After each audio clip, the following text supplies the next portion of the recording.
जय माँ भगवती भुवनेश्वरी मैया। आज हम देखेंगे कि कई लोग ऐसे होते हैं कि जिनकी एक बार प्रार्थना करने के बाद उनकी प्रार्थना भगवान सुन लेता है, मतलब सडनली सुन लेता है। और हम पूरी ज़िंदगी प्रार्थना करते रहते हैं या पूजा पाठ करते रहते हैं, हमारी क्यों नहीं सुन पाता। अच्छा, ऐसा उसके पास क्या है जो आपके पास नहीं है? मतलब वो ऐसी कौन सी टेक्निक आजमाता है भगवान के सामने या इष्ट के सामने या किसी ऊर्जा के सामने जो तुम नहीं आजमा पाते या तुम्हारे पास है ही नहीं? वो क्या है? तो उसमें से मैंने है तो बहुत सी चीज़ें हैं, जैसे ध्यान की पद्धति में चले जाना, ध्यान करना, एकाग्रचित्त मन करना। ये विषय अलग है, बहुत विषय है, लेकिन उसमें से एक चीज़ हमने छांटी है जो मेरे लिए मैंने सोचा कि आप तक लाऊं, वो महत्वपूर्ण है। वो है श्रद्धा, भावना, प्रेम, स्नेह। ये तो तुम्हें पता है, सब दुनिया जानती है कि ये है, लेकिन बात ये है कि ये कार्य कैसे करती है। आज हम इस चीज़ में थोड़ा सा डीपली अध्ययन करेंगे कि आखिर ये जो हमारी श्रद्धा या बिलीव वाला एक सिस्टम है ना, ये सिस्टम वर्क कैसे करता है। यानी जो व्यक्ति क्या जो मंत्र जाप कर रहा है या पूजा पाठ कर रहा है या कुछ भी, तो वो जब कर रहा है तो उसका जो रिजल्ट निकलता है वो 5% होता है, लेकिन उसके विपरीत उतने ही समय में, उससे आधे भी समय में कोई व्यक्ति वही कार्य कर दे तो उसका 100% रिजल्ट होता है। यानी उसने जो कह दिया कि जाओ भैया आपके घर संतान होगी, कितना समय लगता कहने में? 1 मिनट।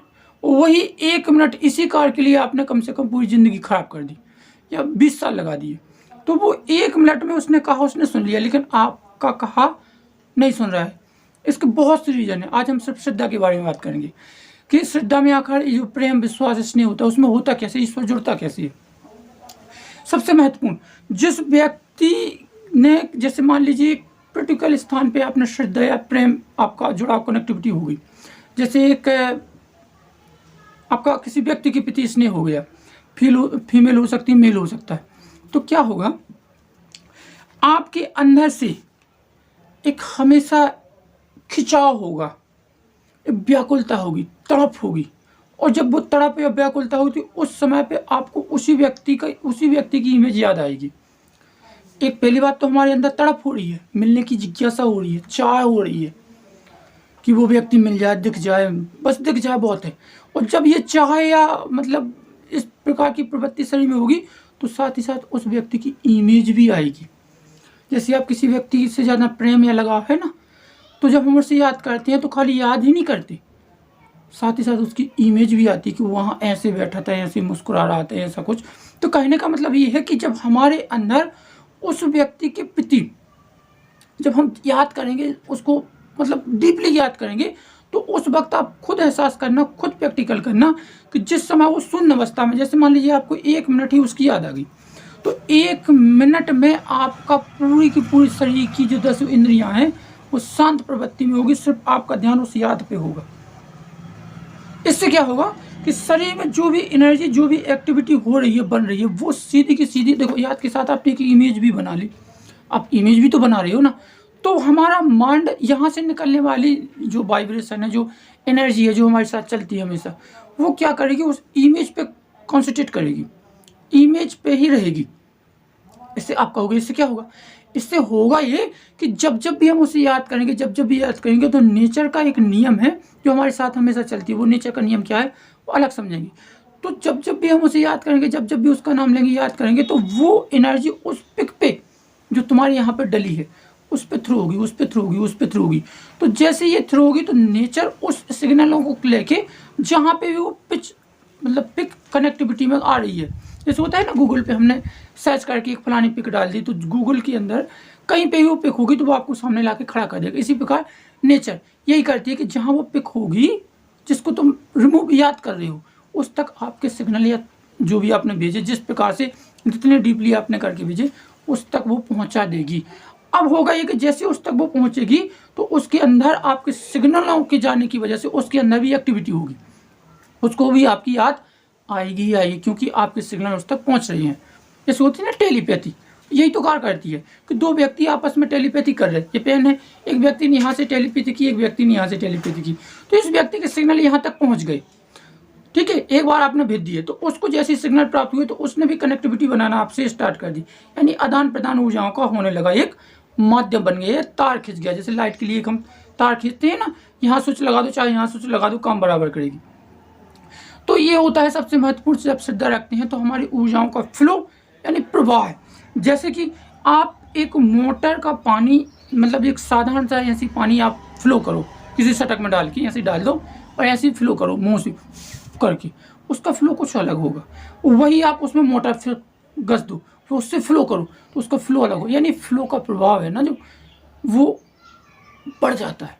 यह है हमारी श्रद्धा से। आप श्रद्धा में दूसरा देखते हैं, अगर इसी श्रद्धा में, ये तो होगी हमारी जनरल सी बात व्यक्तियों के ऊपर, अगर इसी श्रद्धा में जैसे आप किसी इष्ट को भज रहे हो, किसी इष्ट का मंत्र जाप कर रहे हो और वही मंत्र आपको अगर जागृत मिल जाए, यानी उसमें एनर्जी है ही है पहले से ही है।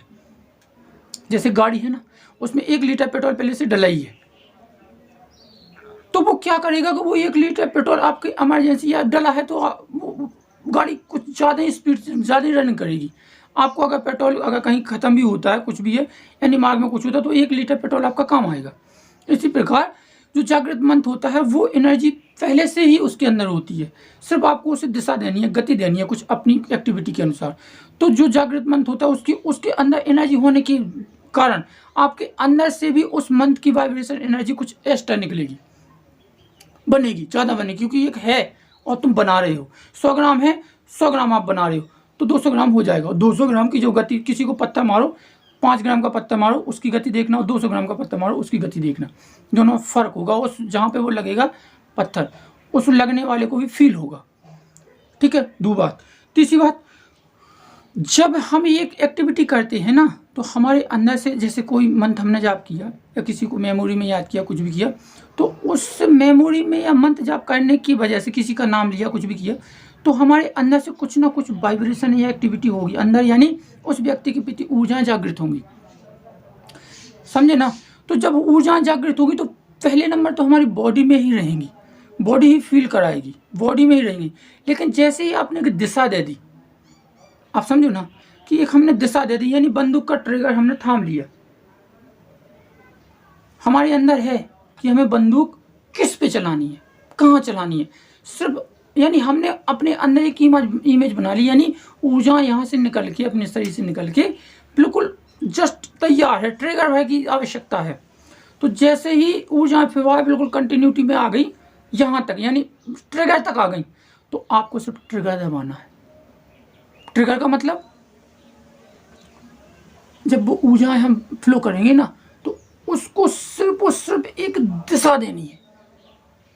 दिशा तो पहले दे चुकी हूँ, क्योंकि हम जब जो मंत्र जाप कर रहे हैं, यानी हम किसी को याद कर रहे हैं, तो पहली बात तो आपके अंदर वो मेमोरी है, यानी मेमोरी है तो उसी पे हम थ्रो कर रहे हैं।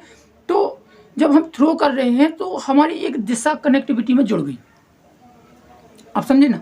तो जो जैसे बंदूक की गोली होती है ना कि हमने मार दी, तो बंदूक की गोली का एक नियम है कि वो उसके बीच में अगर कोई जब तक नहीं आएगा अवरोध करने वाला, वो एक ही दिशा में एक ही एंगल से ऐसी भागेगी, आप समझे ना? बिल्कुल एक ही दिशाओं में ऐसी एक्टिविटी करेगी। कोई भी व्यक्ति अगर बीच में आ गया ना तो वहीं रुक जाएगी, उसकी गति वहीं कम हो जाएगी, उसी में अपने पूरी जितनी पावर या फ्लो एनर्जी है पूरी उसी में लगा देगी। इसी प्रकार होती है ये एनर्जियाँ। फर्क इसमें इतना है कि बंदूक की गोली को जहाँ कोई चीज़ मिल जाएगी वो उसमें पूरी एनर्जी खत्म कर देगी, लेकिन ये एनर्जी ऐसी होती है कि जिसके लिए आपने थ्रो की, यहाँ जिसकी इमेज बन गई, ये वहीं जाएगी, क्योंकि नेचर उस पिक्स को ढूंढेगी, कैच करेगी। इसी तरीक़े से जो भगवान होती है ना, ईश्वर होते हैं, जिनकी हम इमेज डालते हैं अपने अंदर, बस इसी वजह से जो व्यक्ति इन चीज़ों में क्षमता हासिल कर लेता है कार्य करना, उस व्यक्ति की प्रार्थना सुन लेता है भगवान, और सेकंडों में सुन लेता है, क्योंकि उसने इसकी मतलब इस तरीक़ा से अपनी बॉडी को एक बताते हैं ना कि बिल्कुल स्ट्रॉन्ग कर रखा है। यानी उसके अंदर जब वो प्रार्थना करेगा तो ये सारी चीज़ें उसके अंदर पहले से ही एक्टिव है, सिर्फ उसको तो वो ट्रिगर उसका चालू है, बंदूक उसके हाथ में, सिर्फ ट्रिगर दबाना है। समझे ना? आपको ये ट्रिगर बंदूक बनाने में, ट्रिगर तक लाने में बहुत समय, क्योंकि आप बना ही नहीं पाए, उसको तो सिर्फ ट्रिगर दबाना है, यानी उस इष्ट तक अपनी बात कहना हुआ है, सब कुछ के माध्यम क्लियर है, उसके फोर्स उसके अंदर है और उसके अंदर एक दिशा भी है, उसके अंदर ऊर्जा भी जागृत है, सब कुछ है, सिर्फ उसे ट्रिगर देना है। यानी हमें प्रार्थना करने की, प्रभु फलाने व्यक्ति का ऐसा कार्य है, हमारा कार्य है, हमारे कर दीजिए, तो उस व्यक्ति की ये बात सुनी जाती है। आई होप आपको समझ में आया होगा कि किसी भी पूजा पाठ पद्धति में हमारी श्रद्धा किस प्रकार कार्य करती है। वीडियो कैसा लगा प्लीज़ लाइक, कमेंट और सब्सक्राइब जरूर करना। जय माँ भगवती भुवनेश्वरी।